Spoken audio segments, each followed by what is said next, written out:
One week in Kerala. Welcome to Telugu travels vlog with my channel. Please subscribe. And మనం ముందుగా కేరళ చేరుకోవాలంటే Aluva railway station చేరుకోవాలి. ఇది ఎక్కడి నుంచైనా అలువా రైల్వే స్టేషన్ బుక్ చేసుకోండి. అక్కడి నుంచి ఈజీగా మీరు అలపి రీచ్ అవ్వచ్చు. Next Alleppey, this is the boat and we are travelling. అండ్ చాలా సూపర్గా ఉంది కదండి బోట్. ఇదే ఆన్లైన్ ద్వారా బుక్ చేసుకోవచ్చు ఈ బోటు, కేరళ టూరిజం వెబ్సైట్ ద్వారా. అండ్ లొకేషన్స్ అనేవి చాలా బ్యూటిఫుల్గా ఉంటాయి. అండ్ ఒక మన హౌస్లో వెళ్తున్నట్టు ఫీలింగ్ వస్తుంది. అండ్ చాలా పీస్ఫుల్గా చాలా బాగుంటుంది. విత్ ఇంక్లూడింగ్ ఫుడ్ ప్రొవైడ్ చేస్తారు. మార్నింగ్ బ్రేక్ఫాస్ట్ నుంచి నైట్ డిన్నర్ దాకా. నైట్ ఫిష్ కానీ చికెన్ కానీ ఆల్టర్నేటివ్ మనం ఆర్డర్ చేసుకోవచ్చు.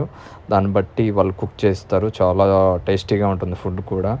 సో మొత్తం అలపిలో ఉండే బ్యూటిఫుల్ ప్లేసెస్ మనం ట్రావెల్ చేయొచ్చు అనమాట. విత్ 5 స్టార్ ఫెసిలిటీస్తో ఉంటుంది. ఇంటర్నల్ హౌస్ కానీ